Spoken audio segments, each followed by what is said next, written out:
And we're recording. Awesome. What's up, man? Got a new look today. We got a hoodie on. We got a hoodie. We got a hat. I'm just trying to channel my inner hoodlum, I suppose. I started wearing my hood in large part due to the fact that I used to see you wear one all the time. Because it finally clicked for me. I'm like, I have like 12% of fabric that I'm just not ever using. Like, it's there and it's cozy around my ears. It feels good. Well, there's a reason those hoods were up. It's because my girlfriend would not want the heat on at all. Because she is super thrifty. And like, why would you waste money on heat when you can do 3 burpees and get fit and get warm at the same time? Like, don't be a bitch. And so I agree with the cold weather, then not to turn the heat on, but with the hot weather, that's where I draw the line. I can't get cold, right? I can get warm, but I cannot get cold. So I want technology to do that for me. Hold on, I'm gonna close the door real quick. Okay.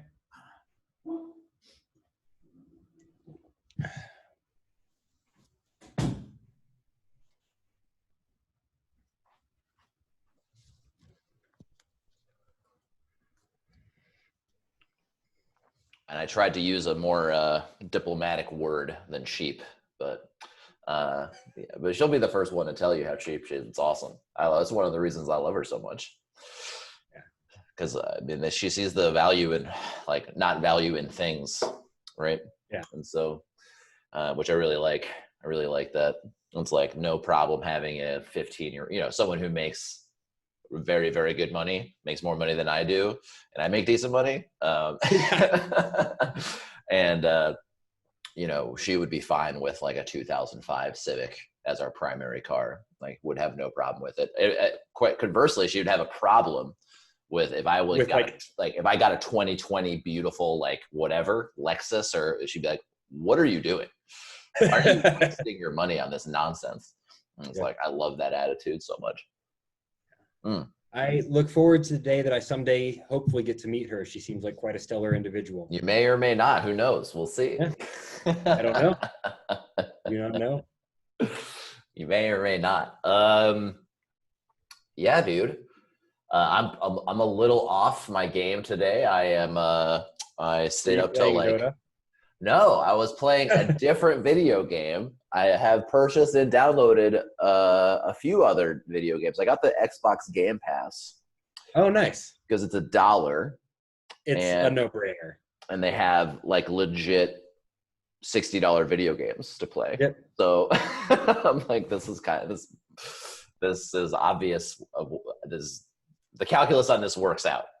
A game came out across all like consoles and PCs called Wasteland 3, which is a CRPG. Yep, it's the inspiration for Fallout. Yeah. Mm-hmm. The original Wasteland was. Mm-hmm. Yep. And so it's fantastic. Yep. It's really good. And I've been playing with a buddy of mine, and I was up till like midnight fucking playing Wasteland 3. I love that so much for you. And,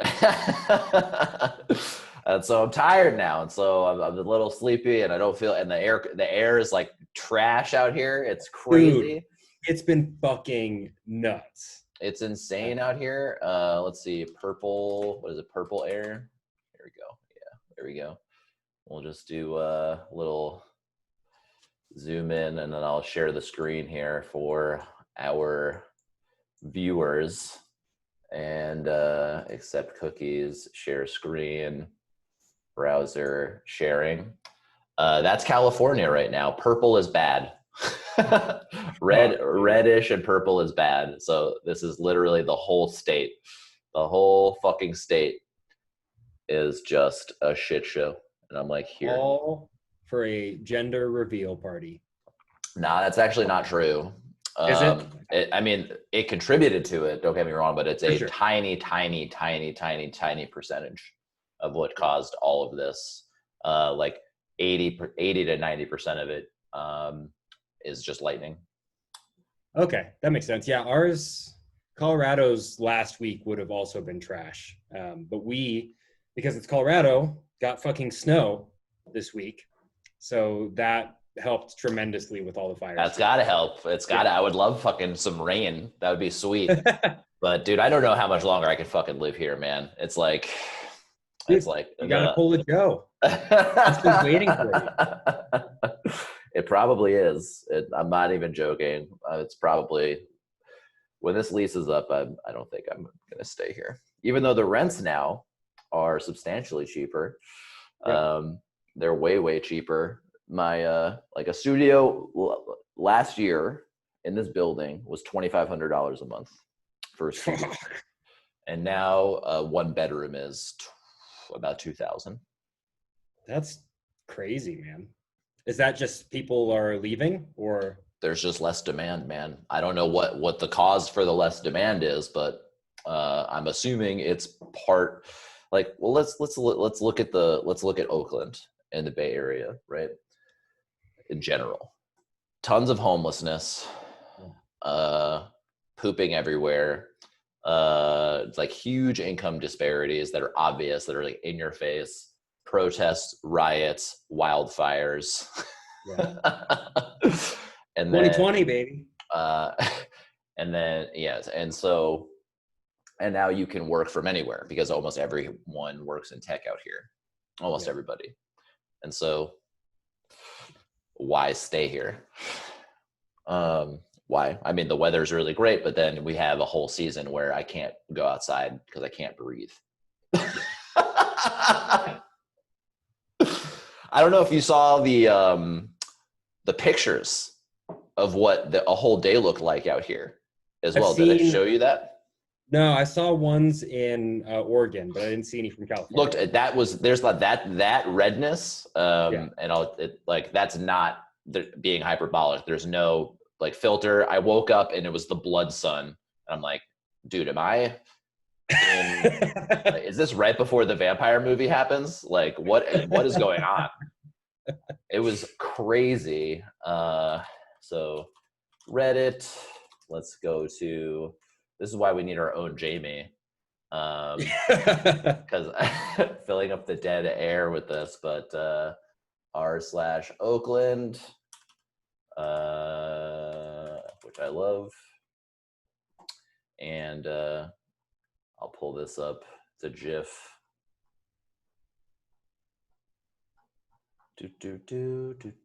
There it is.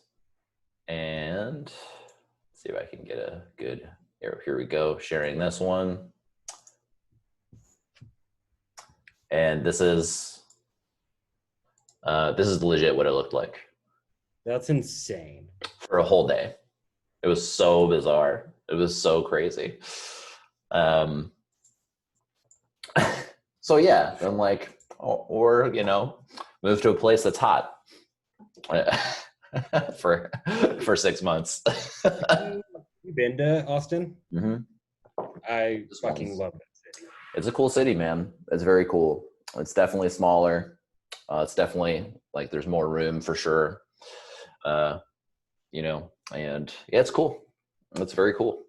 And it's got plenty of my bougie things that I like. So Yes, it's got the yoga studios and the fucking CrossFit gyms and the fucking coconut waters and all that shit. I mean, Whole Foods came from there. So it's like, it's got to have the bougie shit that I'm a pampered little bitch with this stuff. I like my nice things.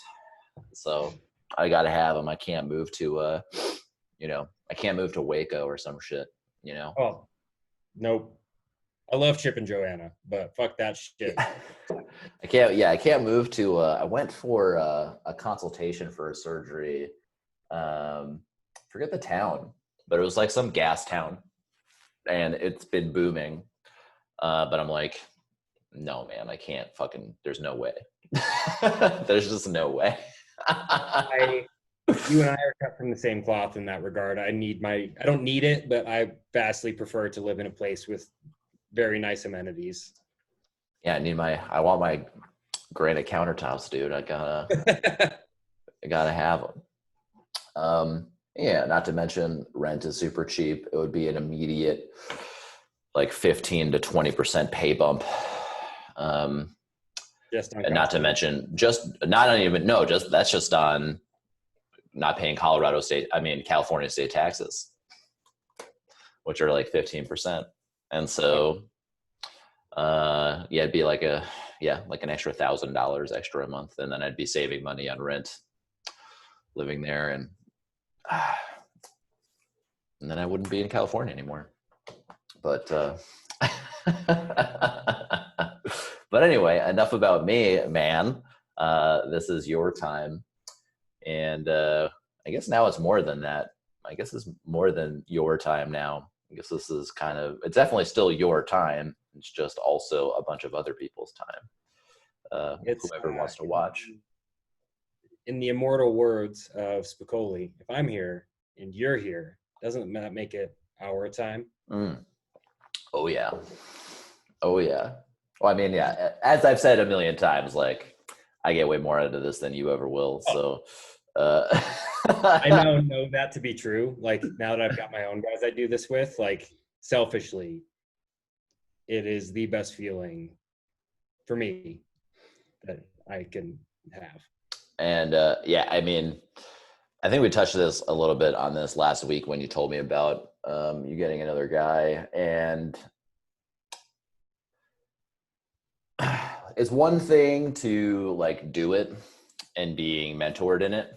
And by it, I mean this whole practice that we do here, which if you've been following along, you know what that is. And if you don't, stick around and you'll find out. I don't have an elevator speech for you right now. It's one thing to be mentored in doing it, and then it's a whole other thing to mentor someone else in it. And there's a level of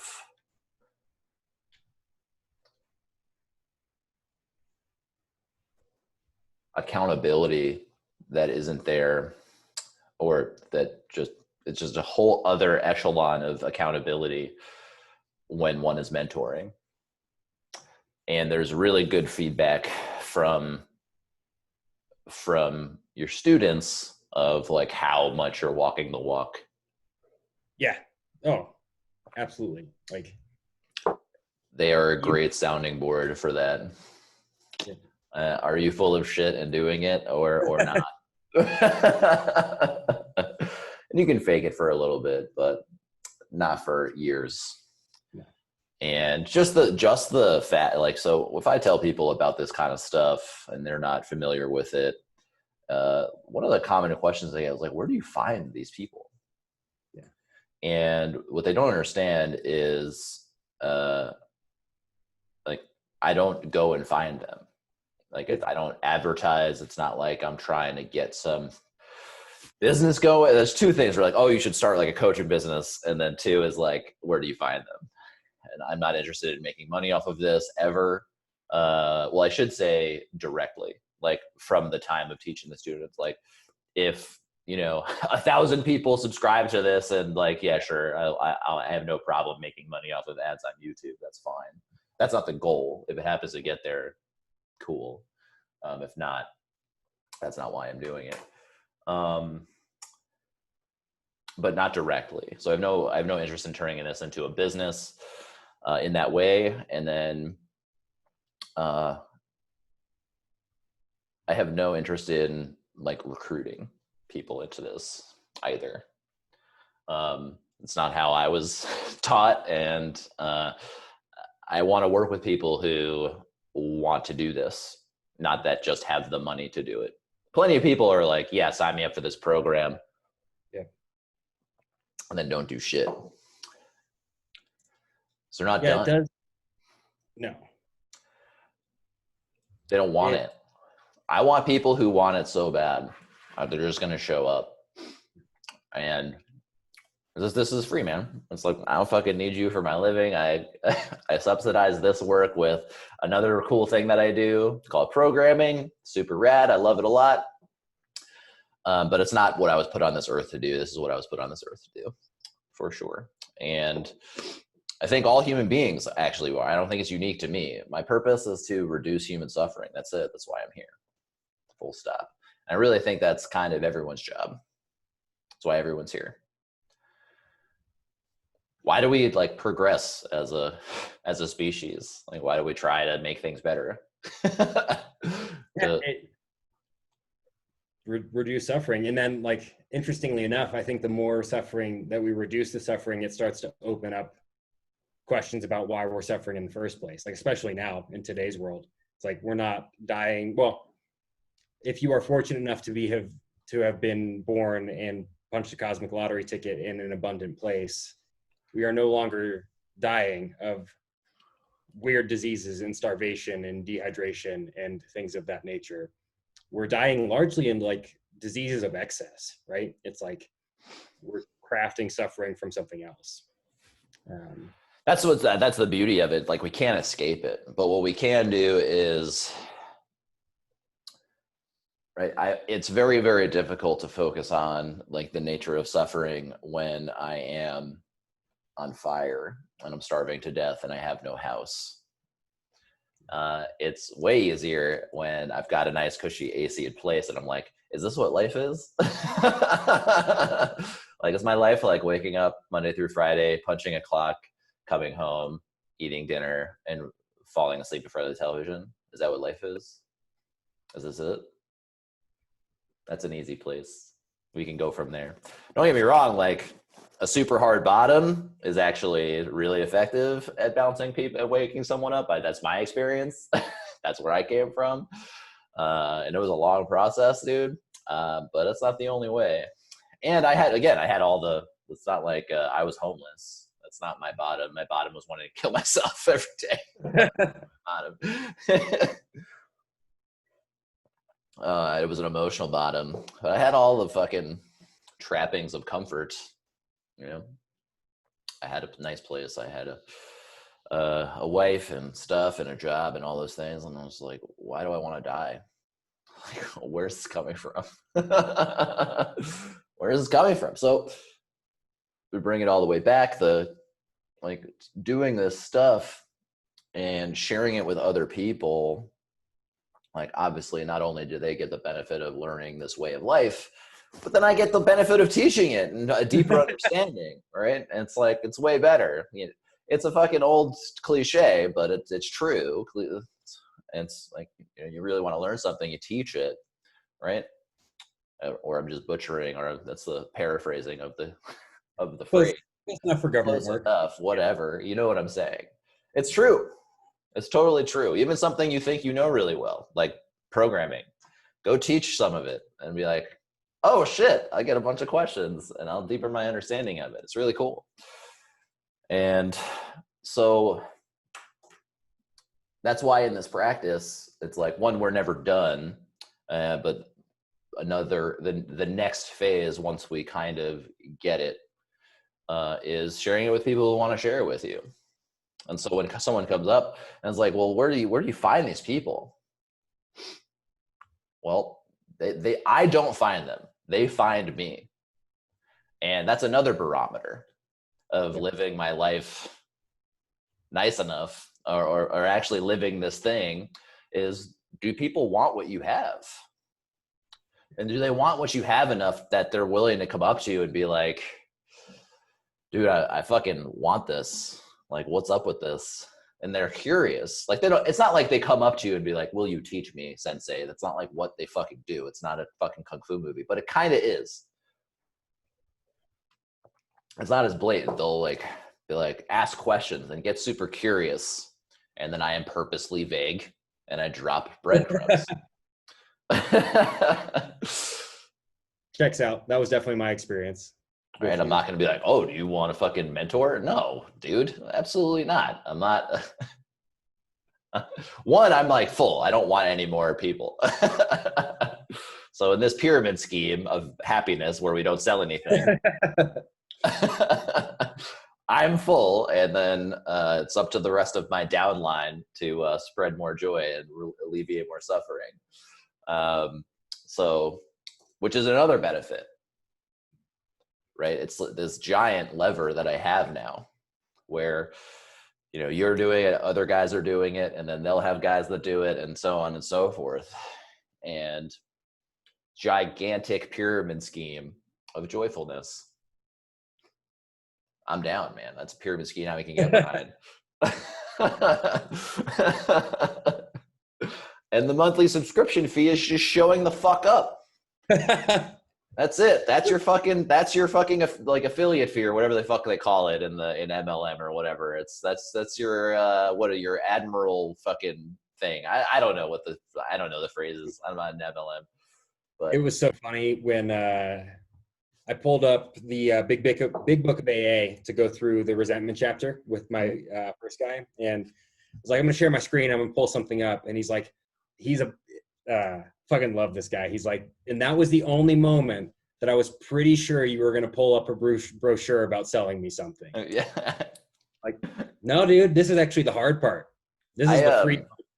I was always reluctant to share that chapter for that kind of reason. It kind of felt weird and religious-y, but it's just like alcoholics have fucking mastered the analysis of resentments. Yeah. They have absolutely mastered it. And they just have a perspective on it that I didn't see anywhere else. And it's in very clear, plain, understandable, and relatable English. Yeah. And alcoholics don't have a monopoly on resentment. What they do is they have them, and then their response is a drink. And then once they start drinking, they don't stop drinking, which leads to crazy ass outcomes. Normal people also respond with drinking. They also respond to other shit. It's just they can drink and then they get their buzz on and then they stop. And they don't have to make they don't make nearly as many horrible decisions, and then they don't stack up, and there's not a big giant downward spiral in the same way. I mean, wrong, someone can completely fuck up their life just brewing in resentment and not be an alcoholic.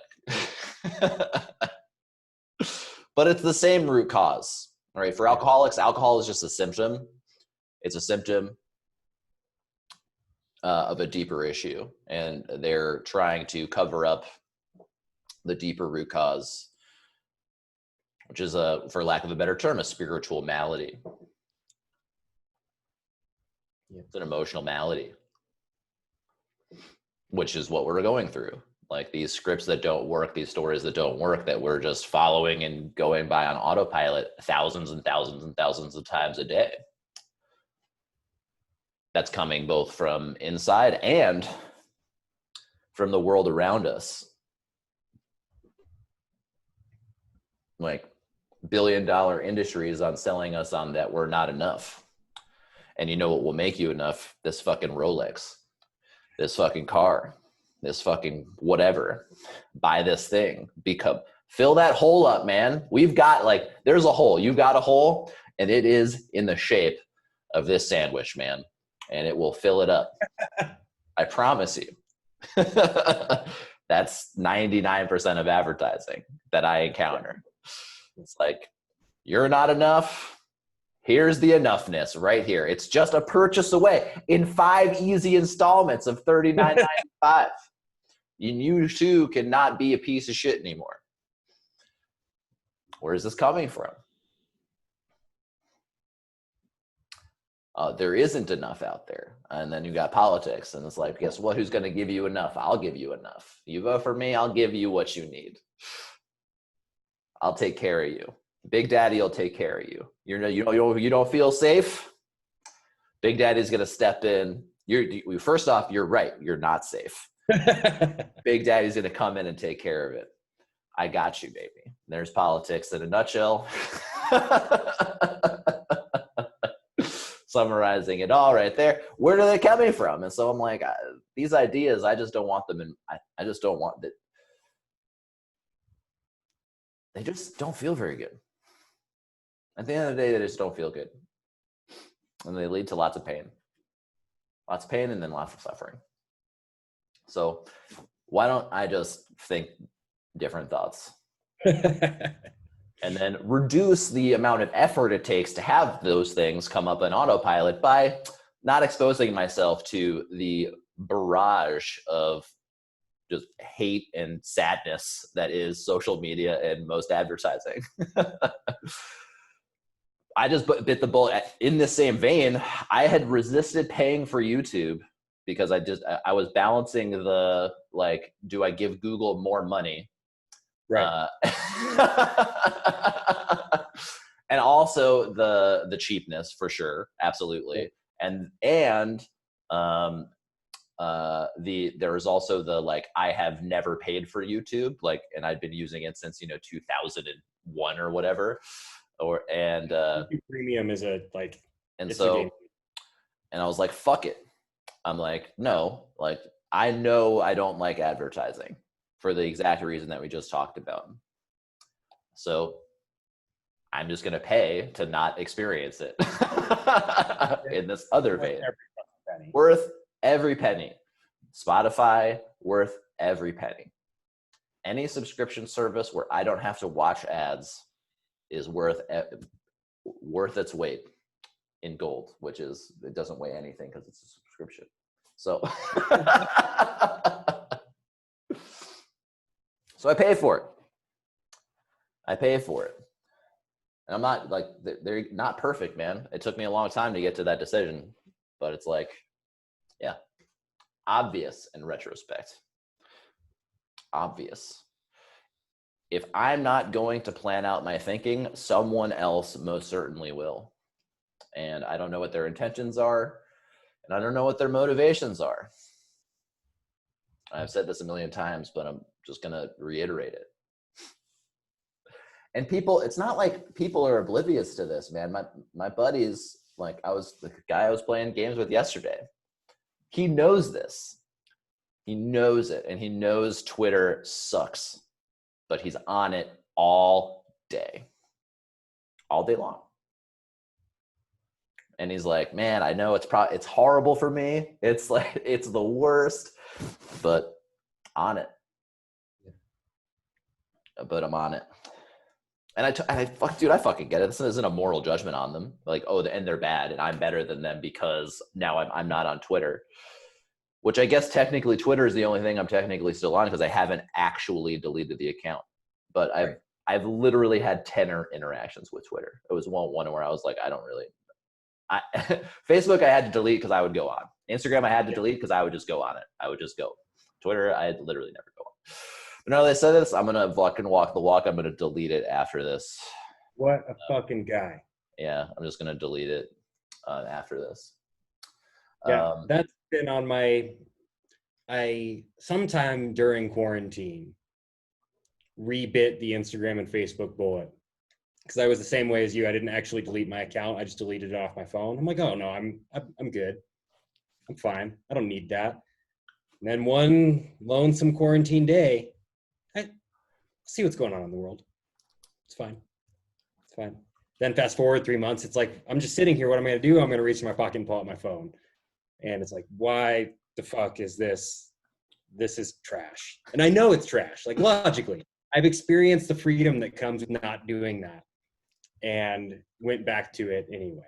Look, yeah, and for anyone listening, like, if you're happy with, like, this is literally no judgment on you using social media. This is all from my perspective and what's best for me. If you want to, if you're crushing it, you love social media, fucking do more. Like, not a judgment on you at all. For me, I know I feel more like shit when I have social media. With Facebook, it's just a bunch of people yelling at each other and a bunch of fake ass news in my news feed. And it's like people ranting, and then there's like birthdays. Instagram, it's like, I will never be jacked enough. Yep. I will never be disciplined enough. I will never have the right meal plan. I'll never be strong enough. I will never have a hot enough fucking girlfriend. I'll never have a cute enough dog. Like, it highlight reel shit. Yeah. And it's like, no. I'm not going to play this comparison game. I'm just going to opt out. I'm just not going to play it at all. What's the point? It deleted and gone. And then Twitter is just, I've never liked Twitter. I've never enjoyed it. So the premise of Twitter is inherently flawed, I think. That's a discussion for another time. So So I got rid of them. They're gone. They don't exist. They're deleted. And the good thing about like knowing that I'm an addict, like it's very useful to be an addict. It really is. It's super debilitating if it goes in the doing drugs direction, but it's really nice because it sets very clear boundaries. There's no like, oh, I will dabble in a thing. No, I will fucking destroy this thing with every ounce of energy I've ever had in my entire life. Once I get my fucking hooks in it, I will never stop. And knowing that, it's either 0 of the thing or 1,000%. So no Facebook, no Instagram, no Twitter. It's very simple. Very, very, very simple.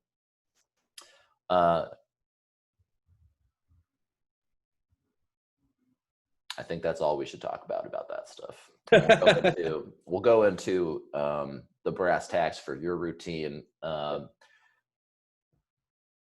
and go from there. Sweet. Can do that. So this week I started the day with some journaling. Same old there. What's the same old with your journaling? And yeah, what have you noticed? So you've been journaling for a while now. I'd say it's at least 6 months. Yeah, that sounds about right. Maybe less.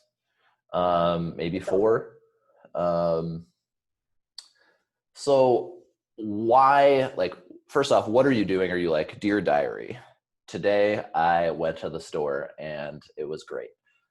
Is this what you're doing? Like, so explain to folks like what your journaling habit is and why you do it. Yeah. So I start with some appreciations and like a story that works well, like you touched on. What's an appreciation? Yeah. So I don't know what that is. I do know what that is, but this is for other people now. Totally. I feel like what we do a pretty poor job of kind of explaining stuff sometimes. I think we just assume, like, because we're just so used to talking to ourselves, and it's not really made for other humans. And so, even though it might be repetitive if everyone's listened this far, which I think like 3 people have, but yeah, doubts Papa Quinn. I think he's heard all of them. But. Yeah, an appreciation, and like my mom, you know, which is great. That's awesome. What is an appreciation? So and why do you do them?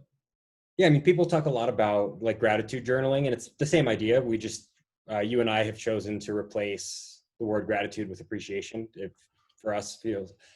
I'm only saying in the plural because I know this to be true for you based on what you've said. Yeah.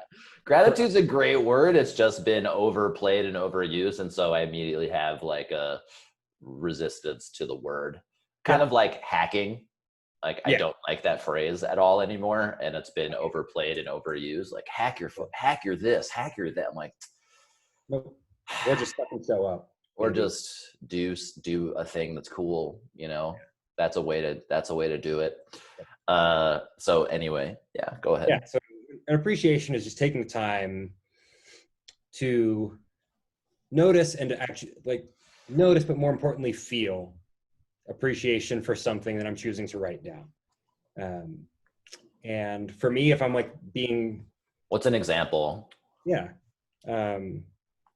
I fucking love my tattoo artist. I think he's an amazing human being. And so like I went and got some more color yesterday. And so this morning, as I'm doing my appreciations, I reflected on how much I appreciate him as a person and like his persistence to creating beautiful art for other people. Great. Awesome. And so you mentioned like the way you feel as opposed to just like thinking the thing. And why did you make that distinction? Yeah, it's like,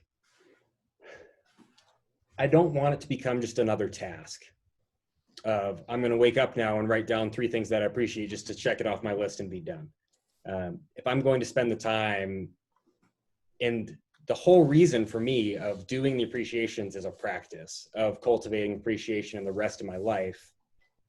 For me, the only way I found that actually reinforces it is if I genuinely take the time to feel it and sit there. And for me, that ends up being somewhere in my like tummy region. feel good Nice. stuff. Mine's like right in here. That's funny. That's Yeah, cool. I smile if I like I'm that. smiling a little bit. I like That's that. good.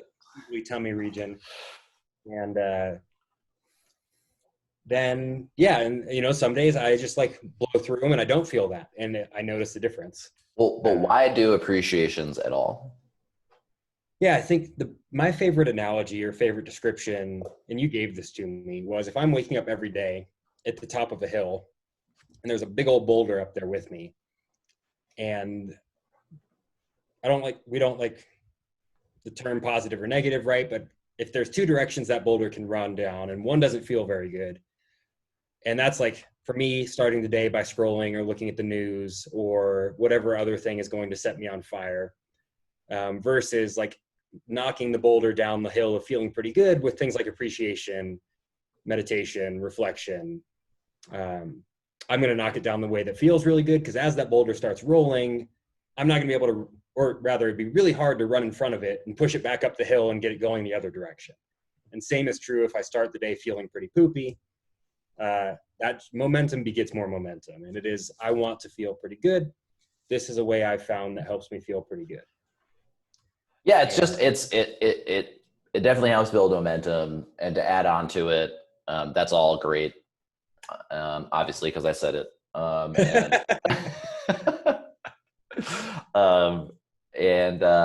And also what I'm doing is I'm practicing feeling good. Yeah.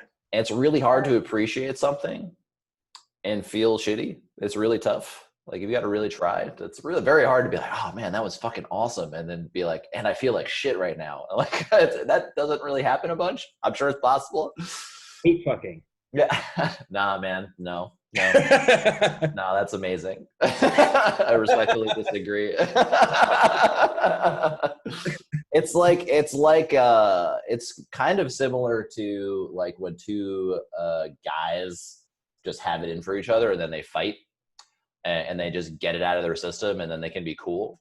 That's actually a great, yeah. It's kind of like that, but with someone that you have sex with. And maybe you can just bury the hatchet with your dick. And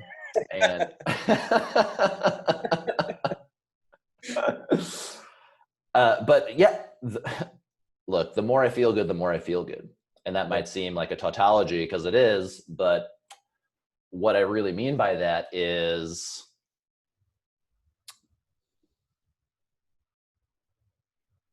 the brain goes to where it's inclined to go. And where it's inclined to go is what it does most often. And so if I just start my day feeling good, it's this weird thing where my brain's like, well, I guess I just feel good in the mornings now. Yep. I guess that's just what I do. Okay. Yeah. It becomes effortless. Okay. I guess I feel good in the morning. All right. Okay, here you go. This is what we do, I guess, now. And the opposite's also true, which is why I think so many people feel like shit all the time. It's that like their habits, routines, and practices, both thinking and action, right, just beget suffering. And brain's like, oh, okay, I guess we should be scared all the time and feel like shit. That's what you're telling me to do. Okay, I guess I'll go do that. And appreciation is just a really simple and proven way to start rewiring the brain. Yeah. Now, does that mean that I do a gratitude list once in the morning and then I feel like fucking like cupcakes and ecstasy every day forever? Absolutely not. It's a practice. And for me to get from suicidally depressed to just not wanting to kill myself took like 2 years. And then that went to like neutral. That took like another year. And then it kind of exploded from there. But all in, that was like 3 or 4 years before I was like really plugged in and really feeling it. Yeah. If you're not suicidally depressed, maybe it's faster for you. And if you are, maybe it takes longer. I don't know. Like, that was my trajectory. I don't know what yours is going to be. All I know is that it's possible. Yeah. I would say mine was probably like a year and a half to consistently neutral. And once I hit neutral, it was a fucking like Top Thrill dragster 0 to 120 in 4 seconds.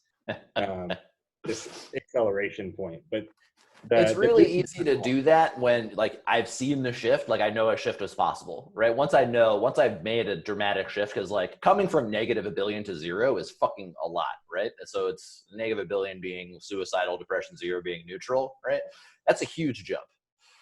So it's like, oh, well, if I could do that, why can't I just keep going in the positive direction on the x-axis, man? Why can't I do it? I can't. This is fucking sweet. So, okay, that's why we do appreciations, the fucking 30-minute reasons why we do it. That's why we do it. Yep. Give it a shot, give it a try, do it consistently. And they don't have to stop with the journaling. Like the journaling is just to facilitate. It's a very clear, like so many times like, well, what do I do?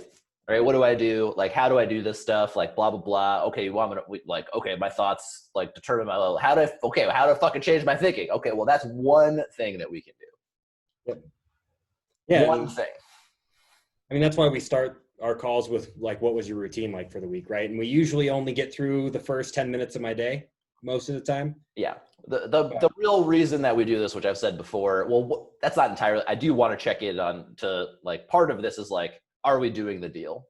Yeah. Right. So part of it's accountability, very small part of it. And the second is just a jumping off point to kind of get tapped in and start talking about this stuff and reminding us and waking up maybe parts of the brain that we haven't been thinking about, or strategies that we haven't been thinking about, or modes of thinking that we haven't really been paying attention to, and just bring up conversations and happen organically. So that's the primary reason. Yeah, that's why we also get, it doesn't matter about getting through the full routine, because it's not about the routine itself. Yep. It's not about the routine itself. It's like, I find me someone who's like, all right, man, and every day I've got these, I do my fucking journaling and I'd never miss it. And then I do my fucking hour of meditation, and then I go and then I fucking do an hour in the gym, come out there and I've got my 6 meals all divvied out perfectly. And I'm like, dude, are you okay? Are you all right?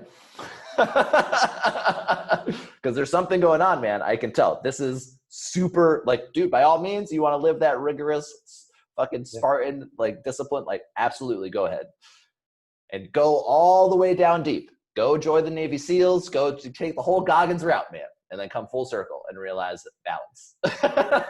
Even Goggins, dude, the whole chapter in his book about it. Like, even for him, it clicked at some point. He had to go until he was about to die. Yeah. For him, being that hardcore badass discipline, that was his addiction. Yeah. And it brought him to his fucking knees. He was going to die of like kidney failure or some shit. I forget, or his heart gave out. I forget which one it was. Yeah. I was like, you were going to die. Yeah. Same thing with the alcoholic, just a different avenue that just sounds way less cool. Right? It's like, well, if you don't stop what you're doing, you're going to die. It's like, oh, okay, well, why am I doing this in the first place? I don't want to be dead. Oh, man, I like my life. I want to be alive, and I want to feel good while I'm alive. Oh, okay. Well, what do I do now? Boom. Go full circle. So anyway, appreciation is one strategy. That's something that you do. Okay, you got your, that's part of your journaling process. What else in your routine? Yeah, so next thing on the journal, because it's not just your diary, like you talked about at the beginning, the next thing I do right now is like, and I'll explain this for people who don't know, but this is from Shelby, which for those, again, who don't know, is a shared coach that Andrew and I both have for food stuff. Is like, in what ways have you been stepping into your quote unquote kinghood recently? And the prince side of that analogy doesn't work for me, but the king side definitely does. It's like, yeah, I think it does if you just use a different word. If I'm a little, like, in what way am I being a little bitch? Yeah. And then playfully a little bitch boy. Yes. But the king side for me totally works. It's like, yeah, I want to be the fucking pride of my, or like run the pride of my lion, whatever the fuck. I don't know what you do, but that sounds cool. And like the general consensus for me of the ways that I've been stepping into that is like, I give a fuck for me, and I don't give a fuck because of other people. Not all the time, but that's the trend that I'm starting to see. That's primarily how I view those archetypes. Yeah. is other people's opinions of me affect my value versus do I actually want to be doing this thing or behaving in this way? Or am I doing this because insert like other people will think this? Yep. That's generally how I view those two archetypes. Yep. Kings do shit because they fucking want to, and that's their duty. And it's like, and when they think of others, they think of others of, we're talking about benevolent kings, not fucking asshole and dictator kings. With it, like think King Arthur here, not fucking Mussolini or whatever. And so it's like, well, if I am thinking of others, it's like, how am I benefiting my community and those around me? Like, so as an example, or my family. So as an example, am I working out to be strong, to be able to protect my family? Or am I working out because I need abs so people will love me? Right? The very different, like those are both extrinsic motivators, but very different. One is thinking of others and a bit more selfless, and one is just completely selfish. So a little bit more nuance in there. So I can still think of others, others aren't impacting my value. Like, how can I add value to the others? Yeah, exactly. Does that make sense? It does. Cool, man. At least that's how I interpret it. So yeah, no, that does make sense to me. Then I shower, meditate. I like that you include the showering. I love that you include the showering. Every time I always think it's funny that you include the showering. Did you also? For me, it's really important. Either when you woke up? No, I do it. I'm just busting your balls. Yeah, I showering is great. Making the bed is great. Yeah, I do make. Yeah, I don't think I mentioned that. I make the bed, shower, walk the dog. She hurt her leg, so we take very short walks now. Poor baby. Yeah. We got an appointment. I think she tore one ACL last year, and I think she tore the other one now. So she's probably going to need another surgery. But yeah, and then work out, work some more, and study some Japanese, play some video games. Pretty consistent on that. I'm in the middle of applying for Japanese language school in Japan, and submitted my application fee, but then I'm like doing all their paperwork, and it's like, please submit starting from grade 1 every single piece of schooling that you've ever done. Jesus. And explain any gap years that you have. I'm like, I'm paying to study a language, bro. Like, doesn't surprise me. No, not in the slightest. Working through that. Hoping to do that sometime next year. Like, I don't have any of those things. I went to school in the 80s. There's no course. I don't know. What do you think? I kept my fucking first grade homework? The only thing you need to submit paperwork for is your most recent graduation, but you need to put like where you went for everything else. Oh, okay. I'm like, okay, that makes way more sense now. Yeah, I don't need to go dig up my fucking elementary school diploma. That makes way more sense. Okay. Yeah. So in the middle of doing that, I'm feeling very, very excited about that potentiality. That's pretty much it, routine-wise. Pretty consistent now. Has been for a long time. What about physically? Yep, jiu-jitsu 3 times a week, and usually lift weights 2 or 3 times a week. And then what about you mentioned meditation? Yep. Yeah, usually. And then what are you doing there, and how long are those sessions? Usually 10 to 15 minutes. Yeah. And either just setting a timer, like the waking up built-in one, because I stopped paying for the thing. Deepak Chopra abundant group that we did. Okay. Yeah, those are solid. Solid. Okay. Cool. Yeah. Yeah, man. Like that. So like we like this is all like normal stuff, which is great. That means they're part of the like yeah. Okay, we've done that a million times, but this is where this becomes just a part of one's life. Yep. And the benefits that come from the consistent application of a routine that we know works. This isn't to say the routine is immutable, right? It will shift and ebb and flow as we discover newer and cooler things, or go back to old things, like whatever. And as certain things stop resonating, and newer things resonate, or older things resonate, whatever.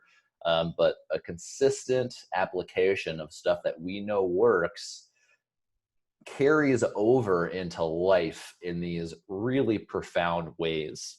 And what I mean by that, by profound, is not just like, oh, I have a sense of contentment throughout my day, and I just generally feel pretty good. And opportunities just start to present themselves in all sorts of interesting ways that I now have the mental bandwidth and capacity to bring them into my life and accept them into my life. And when opportunities that don't feel so great pop up, I also have the capacity and bandwidth to emancipate them from my life. Be like, no thanks. I'm going to not do that. I'm not bringing that into my life. And we talked about like social media is a great example of that.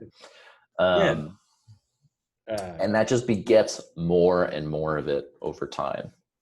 Yeah, man. And then it's like, and then you wake up, you've got a house in Colorado, and you've got a couple of other mentees, and you've got a girlfriend, and the whole deal. So yeah, man. My old roommate that I was renting out the basement bedroom to stopped by this morning to pick up some of her stuff, and she's about to close on her own condo, and she just got a girlfriend. And is like her life is just exploding, and like the thing that I'm loving more than anything else right now, maybe not, that's pretty loaded, because selfishly I've got things in my own life that I think are fucking awesome, but one of the things that I think is really great that I've been noticing a lot is like the people I immediately surround myself with are now consistently either living already exploded lives, or their lives are in the processes of exploding life. Which just is fucking amazing. I love seeing that. And I can be happy for them. Oh, like absolutely. I had a group of friends long time ago back east where if someone in my group was crushing it and I wasn't, I would be resentful. Yeah. I would be actually kind of jealous and mad that they were doing well. And because I just had low self-esteem. And it was a reflection on me, and on like, look, there's not enough. Other people can do this, but I can't. And I was very sad during that time. And now with people crushing it, I can be fucking like, when I hear news about you doing X, Y, and Z, and like, you know, let's say this Japanese thing comes out and you're going to Japan to go fucking learn, dude, it's fucking awesome. Or get your girlfriend, whatever it is, right? And just be so jazzed up about it. So jazzed up about it. And water seeks its own level, man. So it's not really a surprise that these are the people that are in your life to me. This is, you know, my surprised face. Even just like, on the opportunities front, like that garage powerlifting meet I did at my buddy's house last week. It's like, I've been saying I wanted to do a powerlifting meet forever. Bro, no 6 plates on that bench, dude. I was disappointed. I was disappointed in you. It's surprising because I kind of have like little T-Rex arms. I should have a really strong bench. I would be, because those number, I'm looking at like 500 dead, a 4 whatever squat. Yeah, and I'm like, where's the 3 in the bench, dude? Yeah. I'm like, 275. And I'm being playful with you, by the way. Like, oh, no, I know. Like, okay, good. But like, even I look at those numbers, I'm like, those don't look right. Those don't look right, man. There's that's bizarre. I'm the other way. My bench is the best proportionally. And then I think it's just because that's all I did when I was like 15 to like 20 was like fucking knuckle dragging. I think that's basically it. That's why. But yeah, I'm just playing with you. Those are awesome, dude. Yeah, 500. Yeah, 500, 400. That's fucking legit, dude. And you're not even lifting that much that I know about. Like, 2-3 times a week, probably. Um, So and those were really close to like my best numbers I ever had when I was lifting all the time. of course they are, man. Of course they are. It's not the body is like, unless I'm juicing, the body isn't like, I'm supposed to like lift up a heavy thing a couple times a week and I'm good, and let the body recover. And like Pavel's just like, look at the weight, see it, lift one heavy thing once, Yeah. and then fucking put it down and then come back next week, right? Or just do that once a day, whatever it is, right? Don't fucking grind yourself into the ground. It's counterproductive. That's the thing. Like, jiu-jitsu is the only thing right now that I wish I could grind myself into the ground with, and we just can't because of COVID. Like, we're limited on training time. But even then, it's like if I go more than 3 times in a week, my body like And that's a different story too, where it's like if I'm fucking jazzed up about it, and you like, so anyone lifting who loves it, like, you can't keep them out of that fucking, like, dude, go fucking kill yourself in there, like, have fun.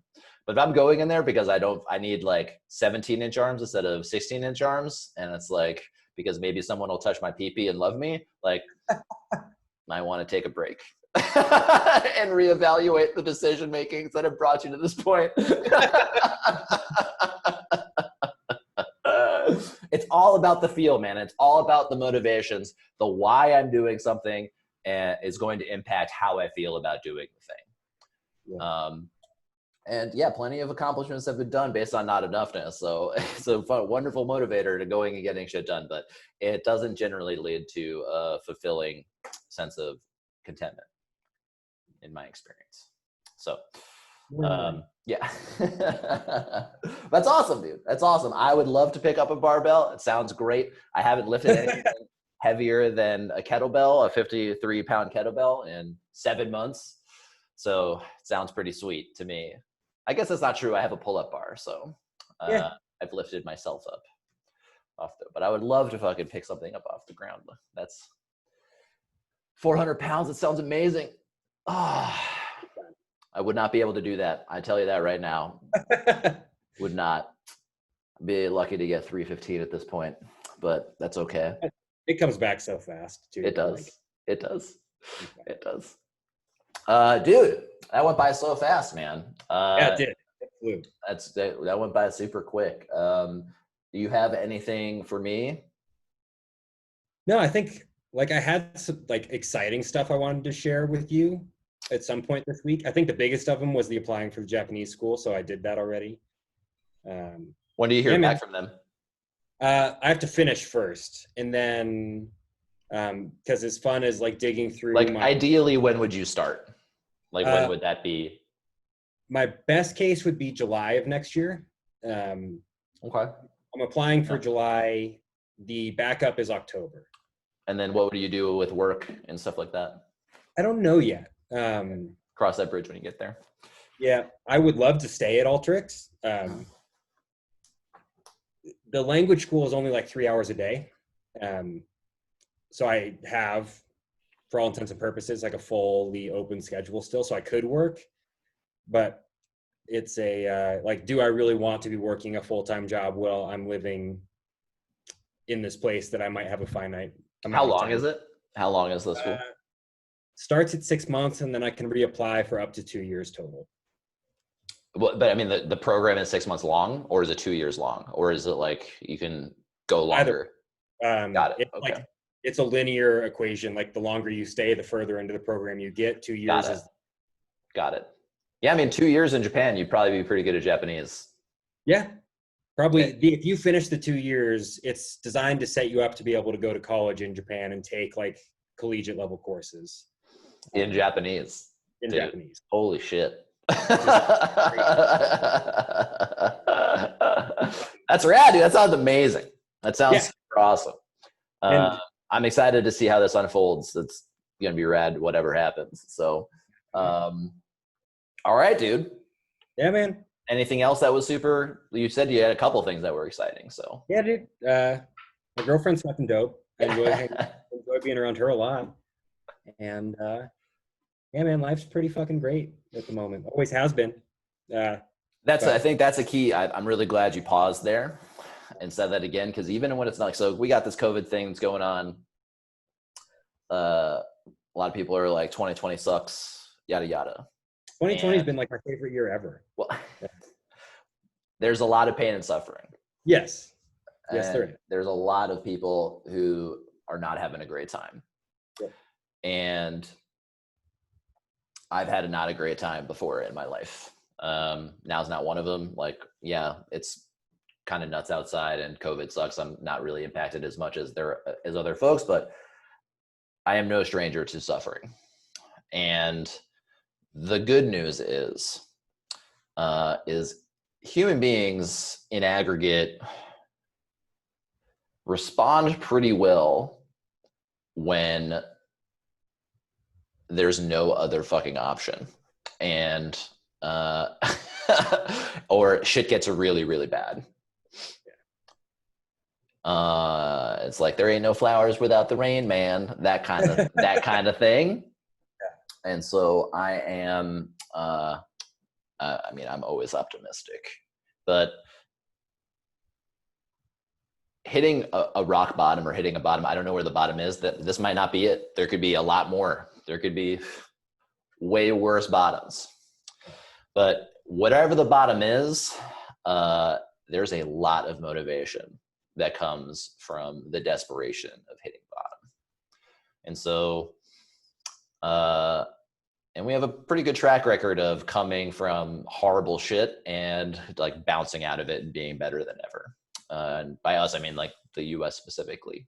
So I'm optimistic and I'm excited to see what happens. And then also my empathy for folks where this is just really, really tough and really hard.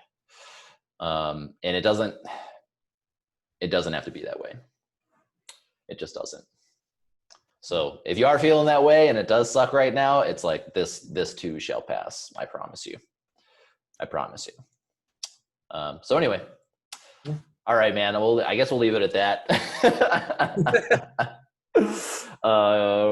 Cool, brother. Yeah, same time next week.